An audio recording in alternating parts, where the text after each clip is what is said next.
Ajithkumar case CBI விசாரிக்கணும். CBI முதலே சொன்ன ஒன்றுக்கு மேலே ஆய்க்கலாதாங்க. சிபிஐனாலே என்ன இது ஒரு பெரிய குற்ற வழக்காக கொடுத்துருக்காங்க.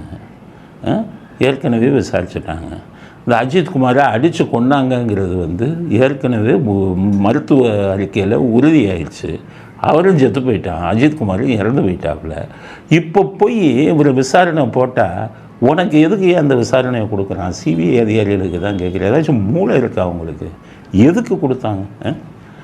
இப்போ போய்கிட்டு அந்த மரத்தில் எந்த மரத்தில் தொங்க விட்டு அடித்தாங்க, எந்த இடத்துல அடித்தாங்கன்னு மறுபடியும் இதையே போய் இதை பண்ணிக்கிட்டு மறுபடியும் அவங்கெல்லாம் விசாரணையை முடித்த விஷயத்தையே போய் விசாரிச்சுக்கிட்டு இருக்காங்க.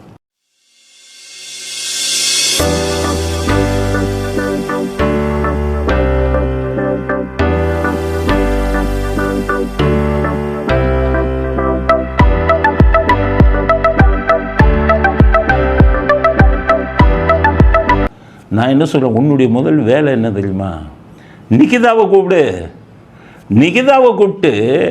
நீ நகை வச்சுருந்தது உண்மையாக ஆதாரம் கொடுன்னு கேளு. காருக்குள்ளே நகை வச்சுருந்தியா? ஆதாரம் கொடு, அதை விசாரி. அங்கே இருக்கும்போது நிகிதா காரில் வந்துடும்போது எப்படி வந்தது, யார்கிட்ட பேசுனது, சுற்றி இருக்கக்கூடிய சாட்சிகள் என்ன சொல்கிறாங்க, அதை கேளு. நிகிதாவையும் கூப்பிடல.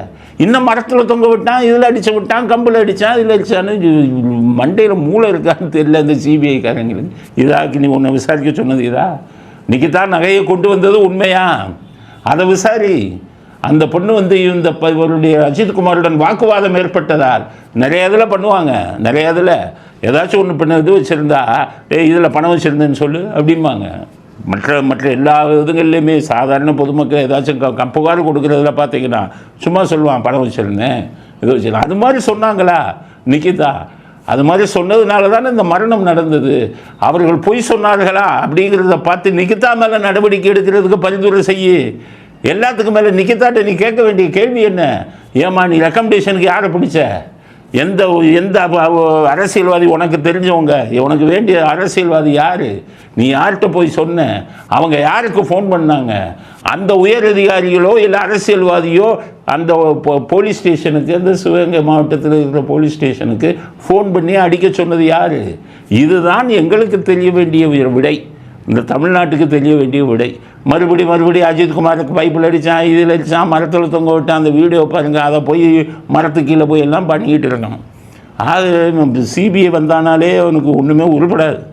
ராஜீவ்காந்தி கொலை வழக்கையும் குட்டிச்சவராக்கினான், 2G வழக்கையும் குட்டிச்சவராக்கினான். அதனால தான் ஜெயலலிதா சொன்னான், நீ என்ன சிபிஐ நான் வானத்திலிருந்து குதிச்சிங்களான்னு கேட்டாங்க. அது ஒரு மத்திய அரசாங்க ஊழியர்கள் லஞ்சம் வாங்கினா விசாரிக்கக்கூடிய ஒரு அமைப்பு. நம்ம நாடு எவ்வளோ கேவலமாக போயிட்டு இருக்குது. மத்திய அரசாங்கத்துக்கு போலீஸே இல்லை, தமிழ்நாடுக்கு போலீஸ் இருக்குது. மத்திய அரசாங்கத்துக்கு என்ஐஏ விசாரணை அமைப்பு. அவன் வந்துக்கிட்டு இந்த இவங்களை தீவிரவாத எதுவும் போதைப்பொருள் கடத்தல் அதைத்தான் விசாரிப்பான். அப்போ மத்திய அரசாங்கத்துக்கு போலீஸ் விசாரணை பண்ணுறதுக்கு ஒரு போலீஸ் அமைப்பு இருக்கணும்ல. சிபிஐ போலீஸ் அமைப்பு இல்லை. அவன் மத்திய அரசாங்கத்து ஊழியர்களை விசாரிக்க உருவாக்கப்பட்டது. இனிமேலாச்சும் மத்திய அரசாங்கம் ஒரு போலீஸ் அமைப்பை மத்திய அரசாங்கத்துக்கு உருவாக்குங்க. இவனுக்கு விட்டிங்கன்னா அவனுக்கு என்ன அனுபவம் இருக்குது போலீஸுக்கு இருக்கிற? திருப்பி அதையே போய் பண்ணிக்கிட்டு இருக்கான். அதனால் சிபிஐக்கு சொல்கிறேன், நிகிதாவை கூப்பிடுங்க. நகை வச்சது உண்மையாங்கிறது விசாரித்து அந்த பெண்ணு மேலே உள்ள நடவடிக்கைக்கு நீங்கள் பரிந்துரை செய்யுங்க. அது உண்மையிலே நகையில் வச்சு வைக்கலை அப்படின்னா போய் புகாரை கொடுத்ததுன்னு சொல்லி நடவடிக்கை எடுங்க. யாரை ரெக்கமெண்டேஷன் பிடிச்சது, எந்த அதிகாரி பேசுனா, இந்த அம்மா பிடிச்சது இதில் தலைமைச் செயலகத்திலேருந்து பேசினவன் யார்? அந்த அதிகாரி. அவனை பூரா குற்றவாளியாக கொண்டு வாங்க. அதுதானே உங்களுக்கு கொடுக்கப்பட்ட அசைன்மெண்ட். கோர்ட்டில் உங்களுக்கு கொடுக்கப்பட்ட பொறுப்பு அதுதானே. அதை செய்யாமல் இழுத்துக்கிட்டு இருக்கான். 1 மாதத்தில் முடிக்கணும். இவங்க எந்த லட்சணத்தில் விசாரிப்பாங்கங்கிறது எனக்கு சந்தேகமாக இருக்கிறது. அதனால் சிபிஐக்கு சொல்கிறேன், ஒழுங்கான முறையில் விசாரிங்க, சரியான கோணத்தில் உங்கள் விசாரணையை திருப்புங்கள் அப்படிங்கிறத சிபிஐக்கு நம்ம செய்தியாக தெரிவிக்க விரும்புகிறோம்.